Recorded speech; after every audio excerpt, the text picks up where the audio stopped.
Hey, one more thing before you go. Would you like to learn how to rediscover 4 creative tools that you can use today to reawaken your long lost creativity? We've all had it since we were children. Sometimes we forget it. What if you had a formula that can teach you how to harness the power of creativity to improve your business, your life, overcome personal trauma and life's obstacles? Stay tuned. In this episode, we're going to have a conversation with a man who has taught thousands of leaders and individuals around the globe how to do just that. He's going to teach us a little bit of his secret. I'm your host, Michael Herst, and this is The Thing About Harnessing the Power of Creativity. It's our Friday bonus episode.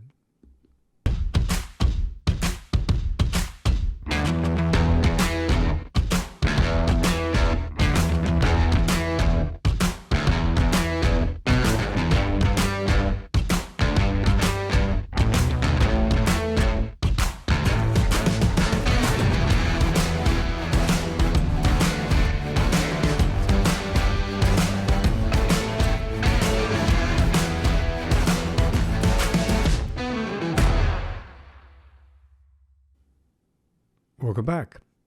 From working with Hollywood and music stars like Woody Harrelson and Rod Stewart, Nir Bashan discovered something that may shock you. These creative superstars aren't all that different from you and I. It's just that they've got a mastered methodology of repeatable and predictable creativity, a type of creativity that anyone can learn. He's worked with clients such as AT&T, Microsoft, Ace Hardware, NFL Network, EA Sports, Suzuki, Activision, and JetBlue. He spent the last 2 decades working on a formula to codify creativity, a unique formula found in his book, The Creator Mindset, a book which has been published and translated into 2 different languages and released worldwide by McGraw Hill Business in August of 2020. Nir, thank you very much for joining me today. Thanks for having me. You have an amazing journey. I know I said it before we started, but you have provided people with an opportunity. I mean, I'm a creative individual. That's why I'm a podcaster and a vlogger. I've been a director. I've been a screenwriter, produced documentary film. I'm a creator by heart. I love it. I think that it helps move our lives in a very positive way. I've used it in helping people to heal using the creative arts in healing. So from the perspective of what you have deep in your mind and you brought out, I want to know more about you.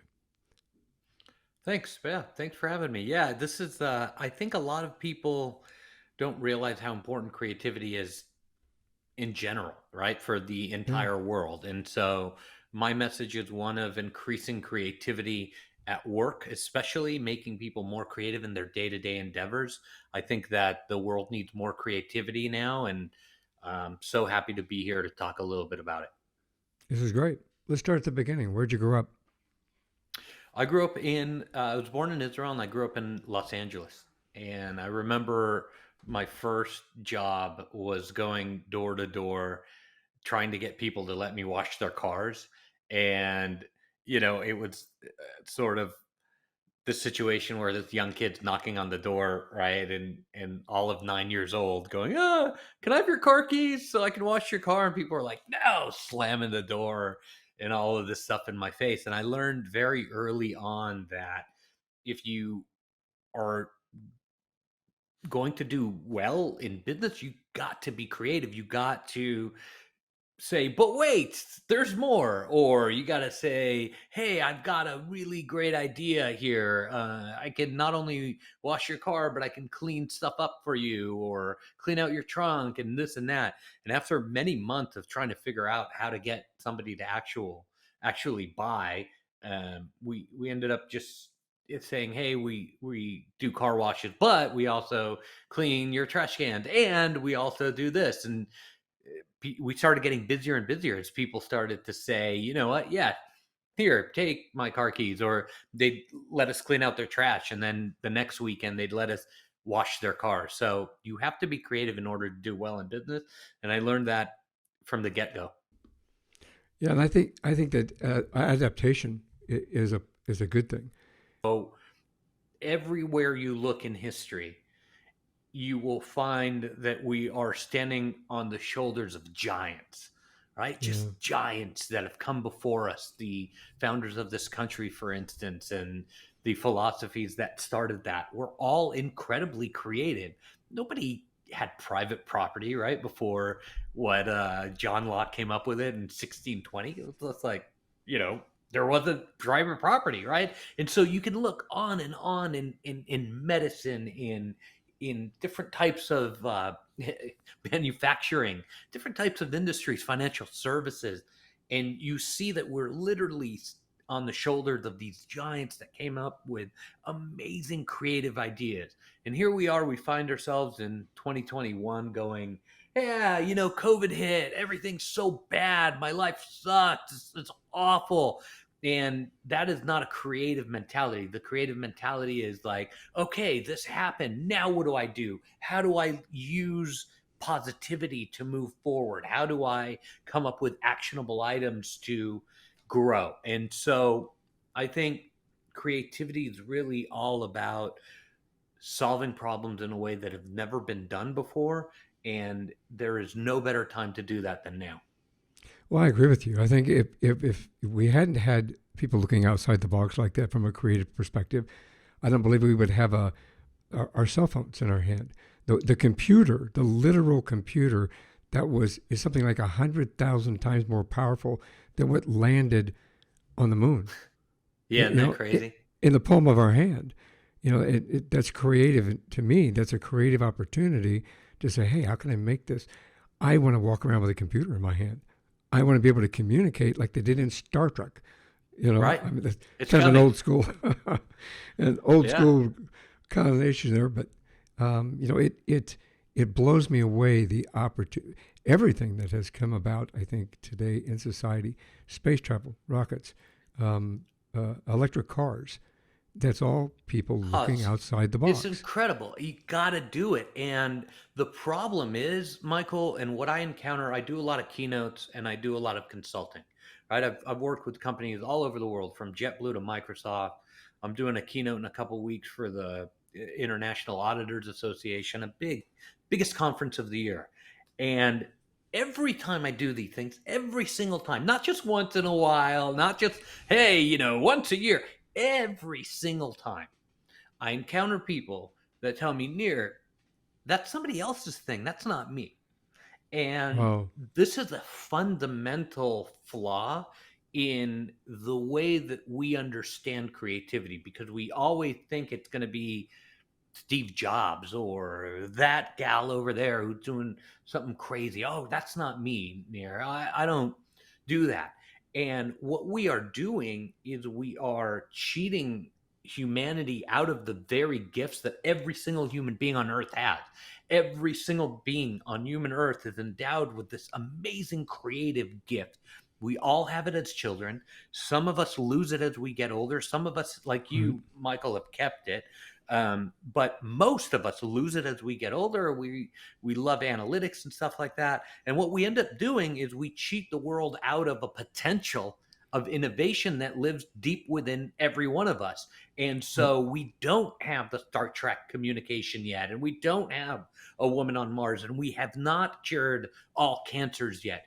Easily we could have done that by now, but we don't believe ourselves to be creative, and thereby we cheat out humanity of an opportunity of our own doing to solve problems in our own way that benefit everybody. And so I've spent my life on a mission to help increase the awareness of analytics are important, but also combining it with creativity is crucial. And so I'm on a life mission to elevate the genre of creativity so that people understand that it is as important as analytics in business and in industry, so that we as a humanity can solve, look what happened, so that we can solve amazing problems and difficult problems together. Look what happened with the COVID vaccine, right? Right.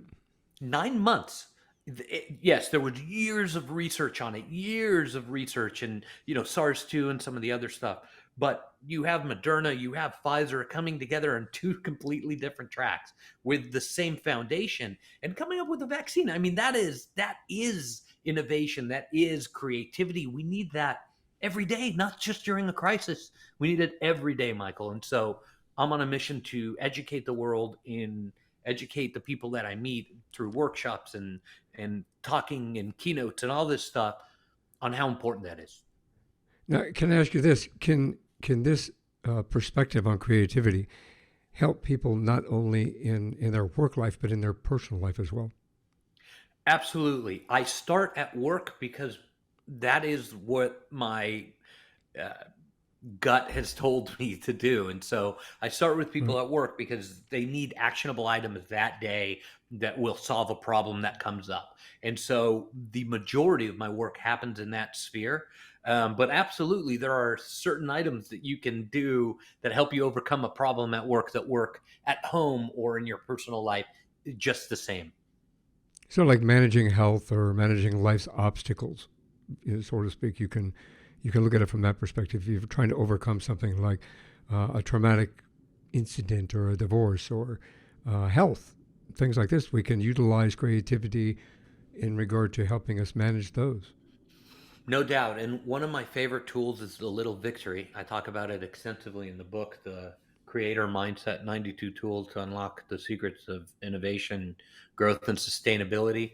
And there's 91 others if this sounds good, but one of them is the little victory. And the little victory is all about small and measurable successes that get you somewhere. There was a ice cream salesman many years ago who wanted to sell a bunch of ice cream machines, right? And so he did what every salesperson does: analytics. I'm going to grab a list. I'm going to call and email, blah, blah, blah, and then volume. Yeah, we're going to sell a bunch of machines. And so his idea was, and so he hit the phones and he went and called people and, oh, yeah, yeah. And then for a while he started selling machines, but then he flattened out.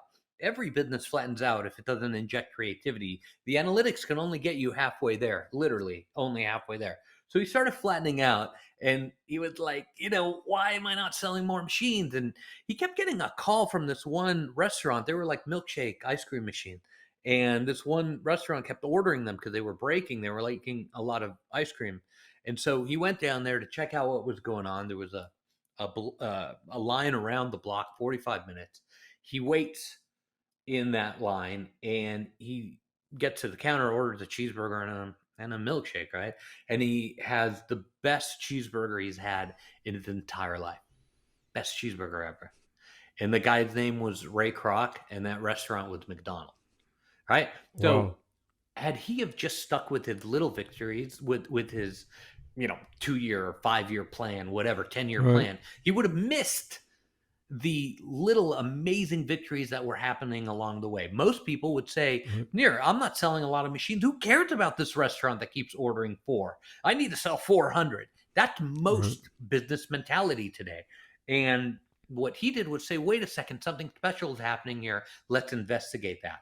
And Right. because he celebrated those little victories, he went on to a bigger victory, 100 times, a million times greater than just selling a bunch of ice cream machines, because that's what he set out to do, right? So I wonder, your listeners right now, I wonder what's going on in their lives that they can apply this to immediately. And you're talking about overcoming traumatic events and that kind of thing. It is all about inching forward. It is making progress one step ahead at a time, even if that step's a half step, even if it's a quarter step, even if it's a centimeter forward. Measuring those goals, celebrating them, and saying, you know what, I've moved a little bit forward today is an incredibly important Yeah. thing to do and thing to master. And once we master those, the goals that we have put ourselves on just might lead us in a slightly different direction than where we started. You can overcome personal traumas like this. You can overcome the issue of distribution that you have at work. I can't get the distributors to move product quicker and they can't get into this market because of that reason. Right. Okay, then let's start looking at the little steps, and maybe they're leading you to opening another distribution center. Maybe they're leading you somewhere that you didn't initially think. And that is an incredibly creative tool. Have you always been a businessman? Did you go to university? I did. I went to undergrad at USC in Southern California, and then I went to graduate school at Art Center. And I've noticed my whole life that business and the way that we practice business, especially here in the West, it has been a catalyst. There's no greater catalyst for change than entrepreneurship and ideas. And I fell Right. in love with business because it was a breeding ground for change, for innovation, for profit. And you see all over the world conditions just rising, astronomically rising because of entrepreneurship, because of somebody doing a making some type of business with a great idea. And Right. so I think that the way that it stands now, we have the most powerful tool at our disposal, especially here in the US, of change, and that is and has always been business. It is. I think we all strive, whether we're an individual that's starting out, like me. I'm a small business owner. I went from being a police officer. My life changed dramatically when I got injured. I was diagnosed being in a wheelchair for the rest of my life. It's sitting in the garage, collecting dust. I'm proud to say. I had to reinvent my life, and in reinventing my life, I had to find a way that I could be positive and creative. So I understand where you're coming from that perspective, because people say, well, why don't you become a consultant for the police department? But I found something better, if that makes sense, by looking outside the box, looking more into my creativity, that I could share people's stories with the world that allowed people to move forward in a very positive way from different perspectives and manners. And if I had not taken my little victories, I'm just validating what you were saying. If I had not taken my little victories, my first surgery, walking to the bath, sounds silly, walking to the bathroom on my own after my surgeries, you know what I mean? Without having to have help. Little things that just really kind of expanded. How do you think, just briefly, because we want people to buy your book, of course, but how do we discover our creativity? So, creativity is innate in the DNA of humanity, or else we wouldn't be here today. We'd all be dead, and there'd be another animal here on the podcast doing some kind of talk, right? So, it's all within us. And as children, we all have it somewhere along the way, we lose it. Michael, I have a 4 year old, and we get gifts on Amazon. You know, the box shows up, and he literally takes the gift out of the box and then he plays with the box for 2 hours. All right. So I ask you, what the hell happened to us? We used to love that kind of stuff, that imagination. We'd see a box. I see a box. I'm supposed to be a creativity expert. I see the box. I'm like, when's the recycle truck coming? I have to break it down, fold it up, put it in the thing, wait for the guy to come. We have so many box. And then he sees it as this magical landscape Yeah. and a spaceship and all this thing. So we all have it in us. We just need to rediscover it. That's the basis of my entire message. And there are ways to rediscover it, like using little victories, like I talk a lot in the book about the art of shutting up. Right? This is generally not me. If I'm doing a keynote, I talk. If I'm doing some consulting, I talk, but not a Right. lot. I'm not the guy who's going to, for 8 hours on a stage somewhere. I'm a very, I want to give people actionable items and let them think about it. And so we talk in the book about listening and how important listening is, because sometimes when we're on endless meetings every day, sometimes it's really important to hit the mute button, just listen and really listen to what's going on. It's an Right. active listening skill. What ends up happening is when you listen and you're not waiting to talk, your mind starts to understand what somebody's saying and instantly goes into that creative mode that my son gets, instantly. Your Right. mind then will do that if you allow it to do so. And so there's a bunch of tools. Listening is a really good one. The language of positivity is another brilliant one, right? So I wrote a book with McGraw Hill, and I thought, you know, I can write anything and they'll publish it. Absolutely not. That everything had to be triple checked, it had to be verified and referenced and all this stuff. And so I wrote in the book, that I thought that the English language had more negative words than positive. And it got flagged, and I got an email saying, Nir, you cannot say stuff unless you prove it. Okay. And you got to have 3 references for every point that you make, and it's got to be legit. And so I started to research it, right? I have a little team, very small but mighty team. And we started to research it. And we found that, yeah, it's about 6-1.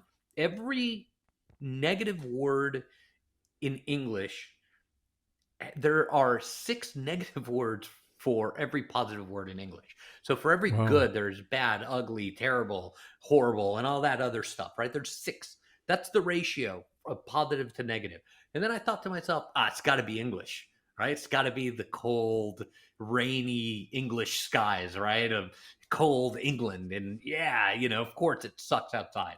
And so then we did some research and we found that it's in every single language on earth, right about a 6-1 ratio between positive and negative. It's just one of those things. And so one of the skills that your listeners can do now is use the language of positivity. When you address a problem, when you look at something going on in your life, you get to choose every moment of every day how you address those things. And if you Yep. choose to address them negatively, you generate 0 creativity, 0 potential to solve problems, 0 potential to overcome. When you look at them with positivity, even if it's an ounce of positivity and pounds and tons of negativity there, if you choose to focus on that little ounce of positivity, your brain goes again into that 4-year-old mode that it allows you to solve the problem just by reframing the question, right? And so the language of positivity, active listening, little victories, incredibly important tools that you can practice every day in order to awaken the creative spirit that you've lost as a child. That's amazing. I think those are great. That's profound, actually.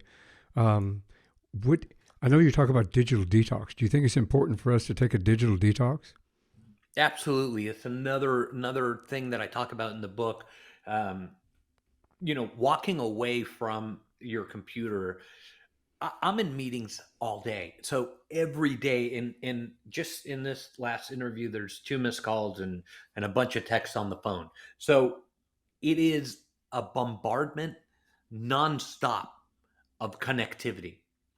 The issue with that is, yes, there's a lot of positives, but the problem is that the human mind can't focus on a bunch of different things at once. It can't multitask. It can only focus on one thing at a time, do it to its best ability, and move on. And so when we allow for a digital detox, we allow ourselves to step back from the bombardment, the nonstop bombardment, and allow ourselves kind of a refresh or a timeout, if you will. And so, yes, it is incredibly important to shut down your phone once in a while.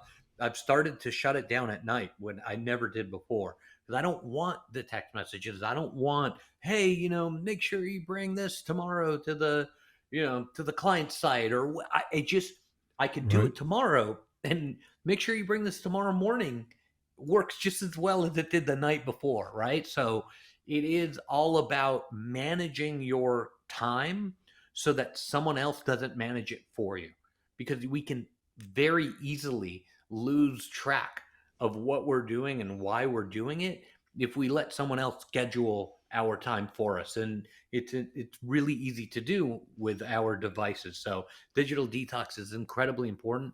I would start with 15 minutes a week if you can. 15 minutes, it's not a lot. Just shut down your machine for 15 minutes. Go away from your office. You're working from home. Go on a walk.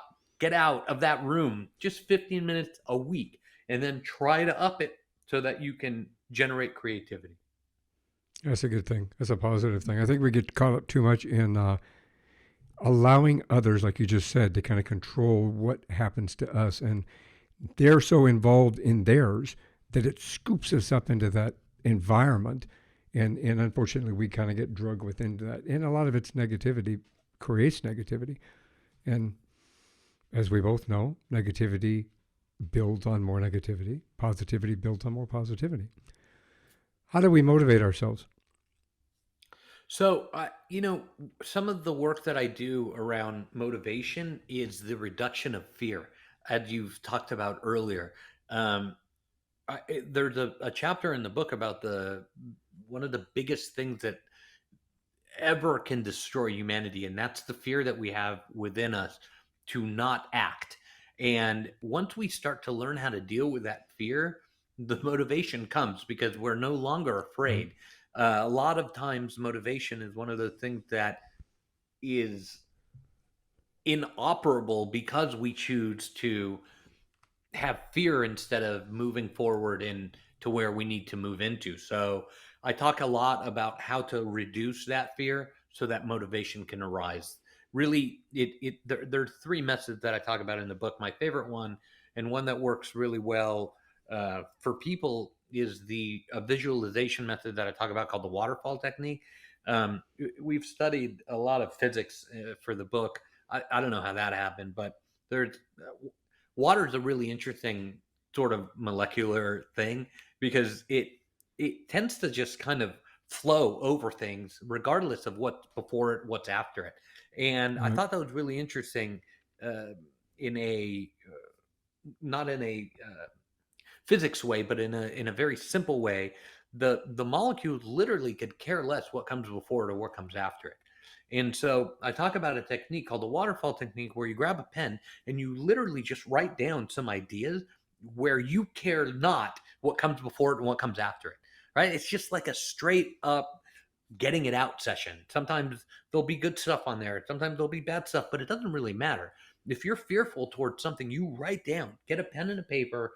I found several studies that show that when we write stuff down, not just talk about it or think about it, it activates a totally different portion of the mind that allows you to do things. So when you write that stuff down, you'll see that you get less and less fearful as things go on about what Right. you were afraid of, and it kind of empowered you to say, you know what, I'm ready to start moving forward. Or, hey, look, I wrote something down that's very interesting. This might be a potential idea for something, so on and so forth. It's really about training yourself to get through whatever's stopping you.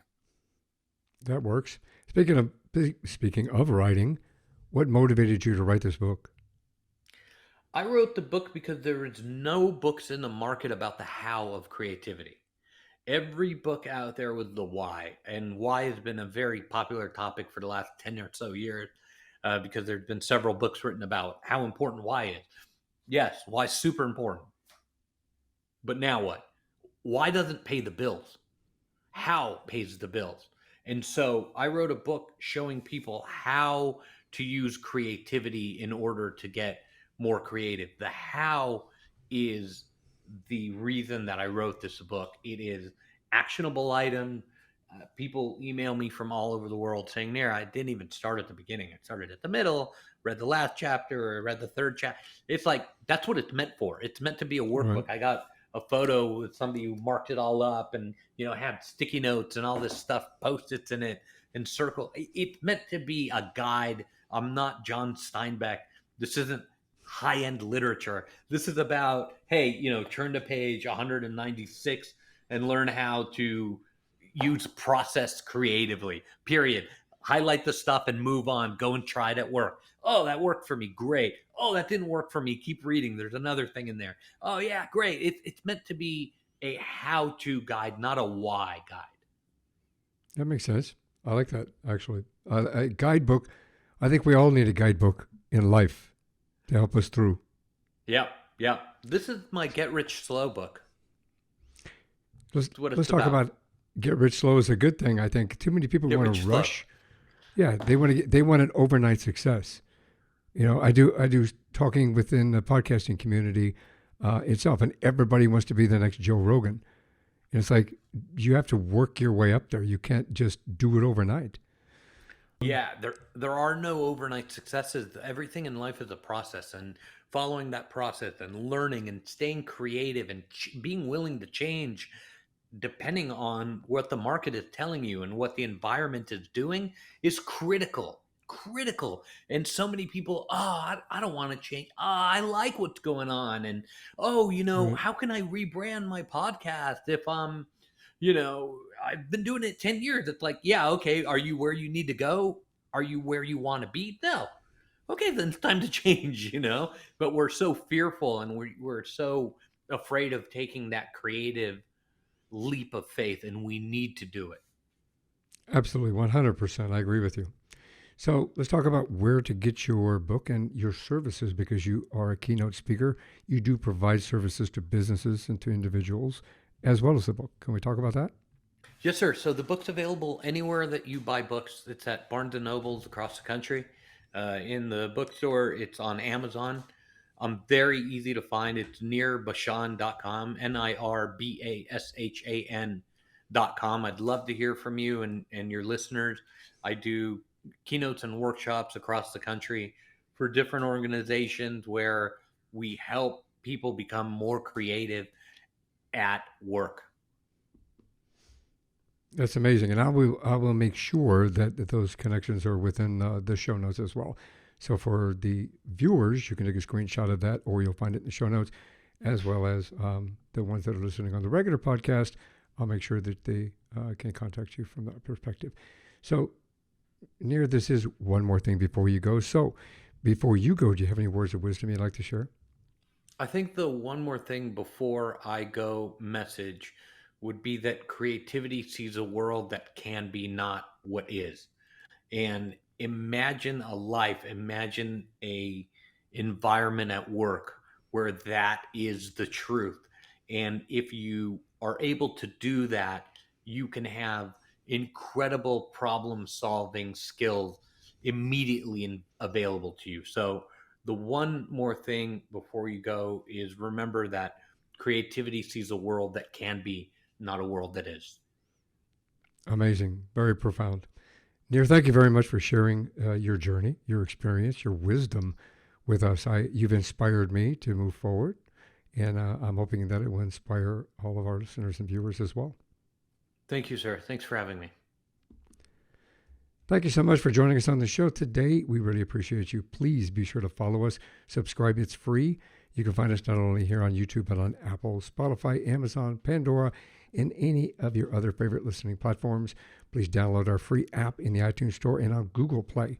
You can take one more thing before you go, anywhere you go. Compliments of Superpass, our sponsor. You'll find the details in the show notes and on onemorethingbeforeyougo.com. And again, Nir, thank you very much. I really appreciate you. Thank you.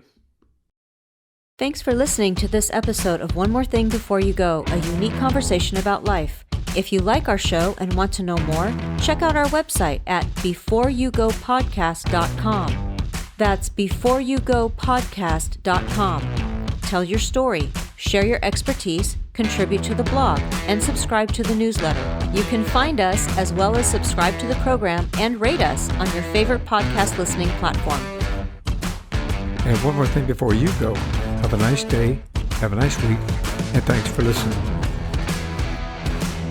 One More Thing Before You Go, a unique conversation about life podcast, is a creation of One More Thing Productions, established 2010, all rights reserved.